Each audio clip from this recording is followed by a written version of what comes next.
রহিম। সম্মানিত সিরাজগঞ্জ জেলা ও দেশবাসী, আসসালামু আলাইকুম, আদাব, নমস্কার। আমি শামীম মাহফুজ, সিরাজগঞ্জ সদর, রামগাতি চরে। আমরা সবাই সামাজিকভাবে, রাজনৈতিকভাবে এবং পারিবারিকভাবে বৈষম্যের শিকার, সেটা কোনো না কোনোভাবেই।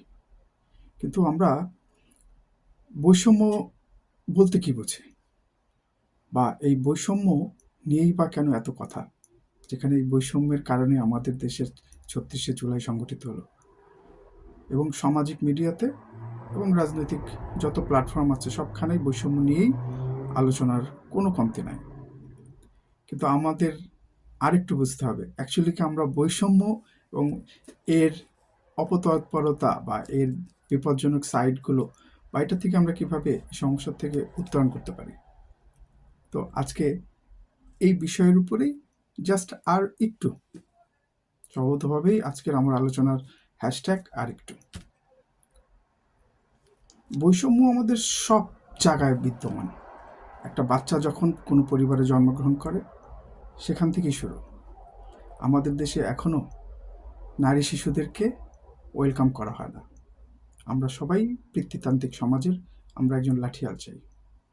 আজকে যে নারী ভূমিষ্ঠ হচ্ছে, সেটা সচ্ছল পরিবার হোক, অসচ্ছল পরিবার হোক, বিশেষত অসচ্ছল পরিবারগুলোতে নারীকে দুর্বলতার প্রতীক হিসেবেই চিহ্নিত করা হয়।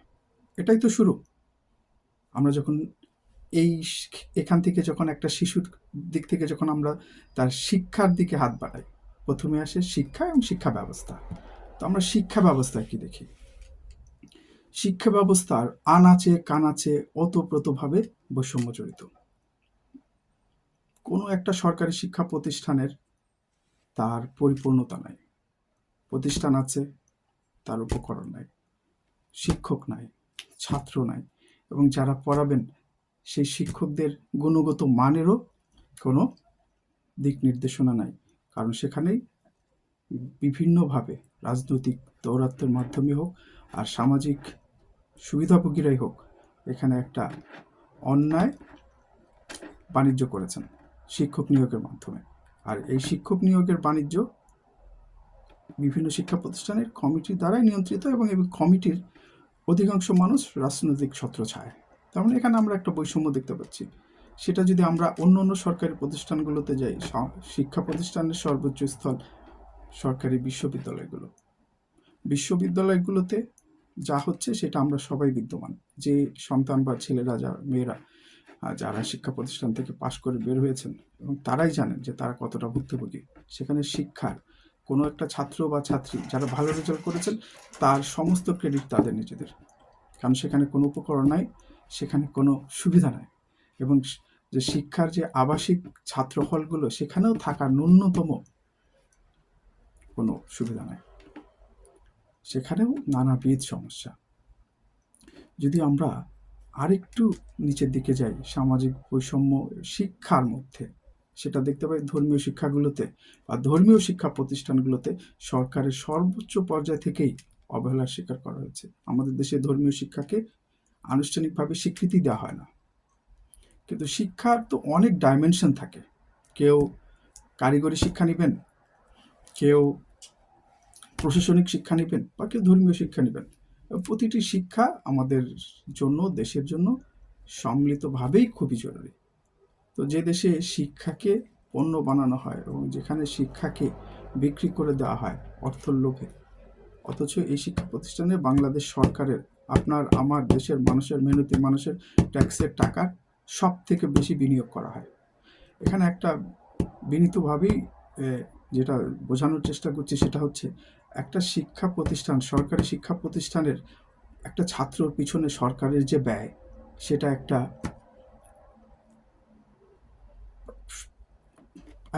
যেটা ব্যয় করা হয়, সেটা যে কোনো বেসরকারি স্বচ্ছ শিক্ষা প্রতিষ্ঠানের থেকেও অনেক বেশি। একটা ঢাকা বিশ্ববিদ্যালয়ের ছাত্রের পিছনে যে টাকা খরচ করা হয়, সরকারের যে ব্যয় হয়, সেই টাকা দিয়ে যে কেউ নর্থ সাউথ ব্র্যাক থেকে পাশ করতে পারে। তো সেখানে এতটা ডিফারেন্স কেন? তো এটা তো বৈষম্য। তো সেই বৈষম্য যদি আমি আরেকটু উপরে যাই, আরেকটু নিচে যাই, তাহলে কি দেখি? আমার দরকার স্বাস্থ্য। কারণ আমরা প্রতিনিয়তই অসুস্থ হই এবং আমাদেরকে চিকিৎসকের শরণাপন্ন হতে হয়। তো স্বাস্থ্য ব্যবস্থাটা তো একদমই ধ্বংস। অথচ এই স্বাস্থ্যের খাতে দেশের এবং সরকারের সর্বোচ্চ ব্যয়ের মধ্যে অন্যতম। দেশের কোনো জেলা এবং উপজেলার স্বাস্থ্যসেবার অবশিষ্ট নেই, জাস্ট একটা বিল্ডিং মাত্র। না আছে সেখানে ডাক্তার, নার্স, চিকিৎসার উপকরণ, না ওষুধ, এবং আমার মনে হয় না যে কোনো একটা সরকারি হসপিটালে একটা অ্যাম্বুলেন্স আছে। তো জরুরি সেবা নেয়।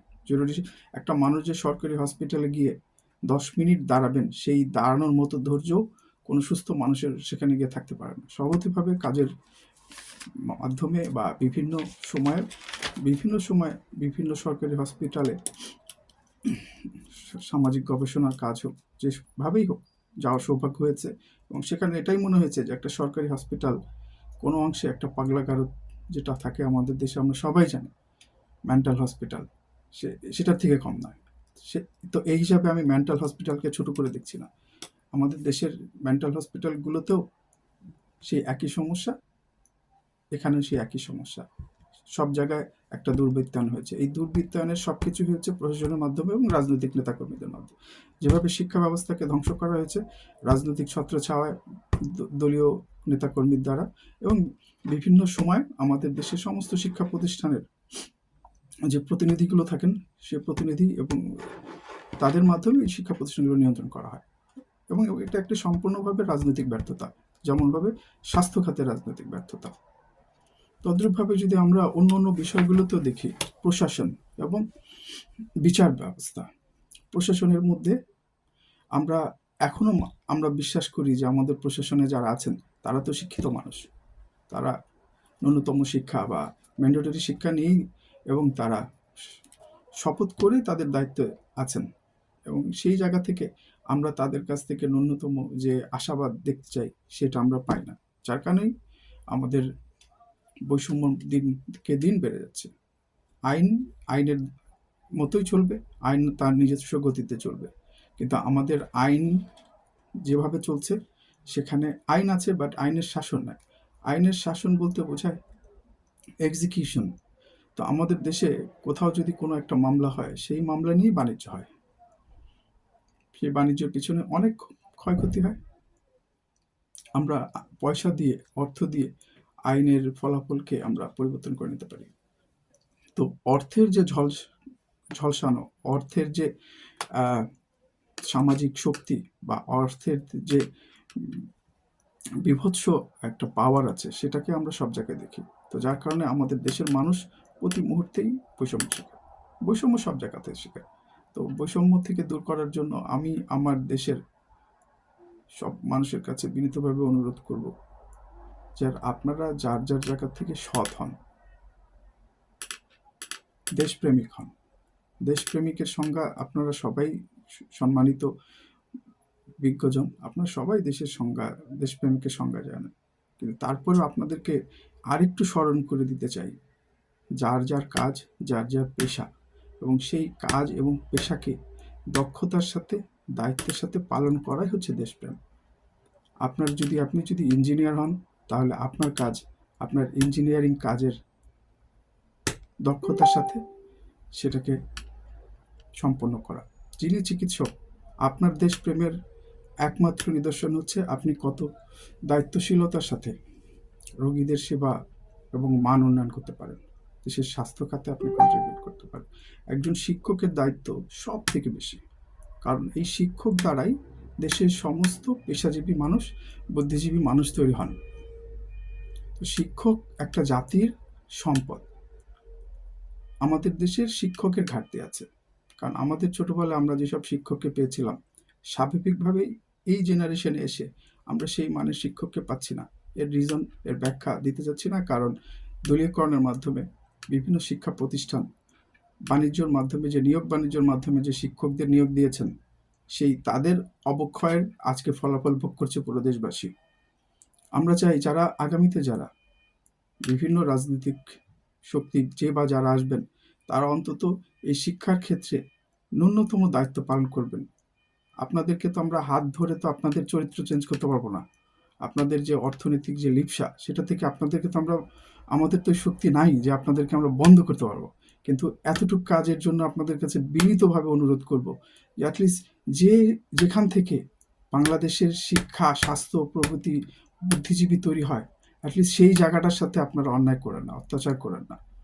আর বিশেষভাবে অনুরোধ করব আমাদের জেনারেশন জেড, আপনাদের বয়স যারা 30-এর নিচে আছেন, আপনাদের দায়িত্ব এখন, আপনারা যেভাবে 36শে জুলাই প্রেজেন্ট করেছেন, আপনারা যেভাবে এখনও সামনে থেকে মাঠে থেকে এই প্রশাসনকে এবং দেশবাসীকে সাহায্য সহযোগিতা করছেন আপনাদের উপকরণের মাধ্যমে, আপনাদের প্রতি আমার পূর্ণ বিশ্বাস যে আপনারা এই কাজেও সফল হবেন এবং আপনাদের সফলতার গল্প আমরা বলব, আপনাদের সফলতার গল্প আমরা দ্বারে দ্বারে পৌঁছে দিব। আমাদের দেশে বুদ্ধিজীবীর অভাব নাই এবং আমাদের দেশে বয়োজ্যেষ্ঠ মানুষের অভাব নাই, কিন্তু বয়োজ্যেষ্ঠ যারা হয়ে গেছেন, আমরা আপনাদেরকে সম্মান জানিয়েই বলছি, আপনাদের জেনারেশন এখনকার জেনারেশনের মধ্যে স্বভাবতই এবং বিশেষ কারণেই হোক, যে কারণেই হোক, শিক্ষা, টেকনোলজি এবং সময় অনেক পার্থক্য করে দিয়েছে। আপনারা সিনিয়র সিটিজেনরা এখনও জুনিয়রদেরকে অ্যাকসেপ্ট করতে পারছেন না। ছোট্ট একটা ঘটনা বলেই শেষ করব, জাস্ট আর একটু। সেটা হচ্ছে যে আমাদের 71 আমাদের জীবনের, আমাদের দেশের সর্বশ্রেষ্ঠ ঘটনা। এই 71কে যারা প্রেজেন্ট করেছিলেন, সে সময়ও যাদের যুদ্ধে ছিলেন এবং যে যেখান থেকে সাহায্য সহযোগিতা করেছেন, তাদের এভারেজ বয়স ছিল 17 থেকে 24 বা 25, এবং সেই ছাত্র যুবক নেতৃত্বই দিয়েছেন গত 30 থেকে 50 বছর, তারাই মাঠে ছিলেন। আজকেও যারা 36শে জুলাইকে প্রেজেন্ট করেছেন, তাদের বয়স 17 থেকে 25, 26। সময়টা শুধু জেনারেশন চেঞ্জ। তো আজকে যারা আপনারা মাঠে আছেন, আপনাদের উপরেই ভরসা, এবং আমরা বিশ্বাস করি যে আপনাদেরকে কেনা সম্ভব না এবং আপনাদেরকে বায়াস করাও সম্ভব না। তো আপনাদের সেই সম্মান, আপনাদেরকে সেই বিশ্বাস রেখে বলছি, আপনারা আপনাদের দেশপ্রেম বজায় রাখবেন এবং আপনাদের একত্রতা এবং আপনাদের ইউনিটি দেশকে সঠিক পথে নিয়ে যাবে। ধন্যবাদ সবাইকে। কোনো এক সময় আসবো আরেকটু সময় নিয়ে।